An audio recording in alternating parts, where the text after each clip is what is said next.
السلام عليكم ورحمة الله وبركاته أصحابي وأنا إذن سو لابتي هل عدسي بابتا إنتان برنامجكي وقل مانتا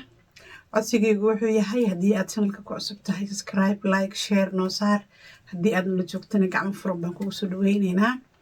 asxaabay maanta waxaan rabaa arrin inaan dul istaago waxaan arkay maalin wada video maxay ahayd ilmo Soomaaliyeed oo la qaadanayo oo la dafaayo oo nin askariga oo xambaarsan yahay oo xoog kula baxaya ayaan arkay maalin dhaweed aad baa arrintaas uga xumaaday haddaan runta idin sheego marka maanta waxaan rabaa bal sababta keenta iyo waxyaalahaas waxay ku yimaadaan iyo sidee looga hortagi karaa baan rabaa maanta inaan dul istaago video koraa idin soo saaraya aan kasoo yaabay Soomaaliya horta waxaan sameynaa annaga haddaan Soomaali nahay waa isguursanaa caruur baan iska dhalnaa maxay ahayd si maxaa kaa galayaan u dhalnaa horta waa midda koowaad alxamdulilah awlaad ilaaha bixiya midda labaad awlaad waxay nooga baahan tahay mas-uul anaga saaran waxaan rabnaa in aan ogaano maadaama aan qurbo joogno waddankeeni ahayn waxaan rabnaa hal meeshana lakaga imaanayo meesha cilada ka imaanayso inaan dul istaagno number 1 waxaa la rabaa caruurtaada maxay ahayd ma joogaan Soomaaliya waxaa la rabaa inay la jaan qaadi karaan caruurta ajaanibta ah sida wadamadan reer galbeedka aan u nimid siday caruurtoodu u labisan yihiin siday wax u cunaan siday uma aragtay laganta u yihiin inay u ahaadaan horta number 1 waa taa marka u horeysa problemka horta kow caruurta Soomaalida wuxuu ka soo raacaa iskuulada sababtoo ah hooyadii waxaa dhici karta in ayadoo ma aragtay kala daadsan maadaama ilmi ku badan yihiin ay xitaa ilowdo cuntada ay qaadan lahaayeen ay xitaa jaagareynin labiska iyo dharka ay gashan yihiin iyo kabahooda iyo waxay qaadanayaan iyo boorso ilmaha cuntada loogu ridayo aysan ogeyn baa laga yaabaa marka waxaasoo dhan waxay koos gareynayaan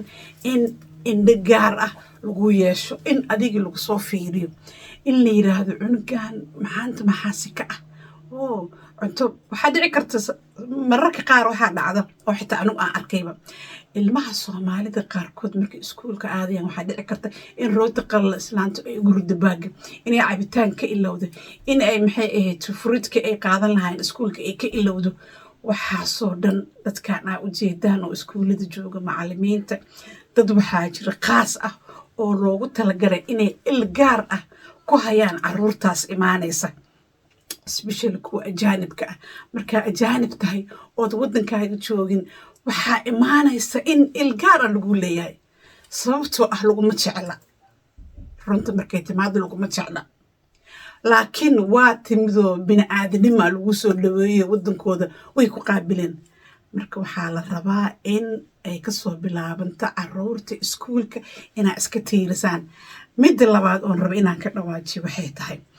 caruurta markii aad caruur dhashaan idinkoo Soomaaliya famil isqaba ah caruurta anaa dhalay lama rabataa keligeed cunugaaga ma haysataa sharciga maxay ahto oo dowladda ma ka haysataa in adigu aad waxa la yiraahdo custody-giisa haystid ma ka haysataan waa maya inta badan waa maya 90% maba ka fikirtaan taas cunugaaga registerka ma kuugu jiraa inaa adiga dhashay ood lahaanshihiisa leedahay hadday haa tahay waa haa hadday maya tahana maba fahansanadiinba waxaa jira waxa la yiraahdo child custody waa in aad haysataa kaas si kastoo ilmaha aad registerka u geliso kaas waa number 1 muhiim custody-ga childka inaad haystid waa qasab markaas ma sahlanaanayso in ilmahaaga si degdeg ah daf loo siisto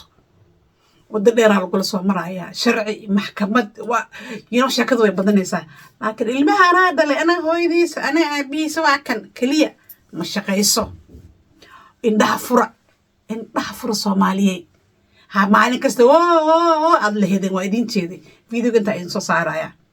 maxaa la oranaysaa oris muxuu ku tarayaa sharciga lagu tiigsanayaa cunugaaga waa la qaadanayaa adigu marka maxaa taraysaa waxba haye waa la tegay daf baa leen cunugii haye cunugan yaa dhalay ayadaa dhashay yaa haysta lahaanshihiisa socialka yaaba isku qoraya cunugaagi sa adigu iskuma qorini adiga cunuga lahaanshihiisa marka hore diiwaanka kuugu jiro markaas ayadaa haystaa lagu leeyahay reerkaas baa cunuga lahaanshihiisa leh horta taas soo ogaada looyaro la sheekaysta tashta xisaabtama meel kastoo joogta aniga Norway kaliya ma sheegaa laakiin waxaan kasoo xumaaday arrintii Norway ka dhacday waddanka reer galbeedka haddaad joogto waa in aad la sheekaystaa looyarada ha ka fakirna dhaqaale iyo maxaan ku bixiyaa iyo maya ilmahaaga iyo familkaaga say kuugu badbaadi lahaayeen waa inaad farkeeda gashaan ha iska dhalina marka taasaan ka leeyahay hadalka inaan kusii dheeraada ma raba Soomaaliyay kaca indhaha fura ilmahan maalin kasta la sii guranaayo xal u keena intaas maanta u soo galay maxay ahayd meeshaan inaan idin sheego oo idin la wadaago assalaamu calaykum waraxmatullaahi wabarakaatuh haddaad ku cusubtahay channelka subscribe like share haddii aad nala joogtay gacmo furan wixii su'aalaha qabtaan iigu soo dhaafa meesha commentiga iigu soo qora maalinta idin wacnaato iyo is arag dambo xiisa leh maca salaama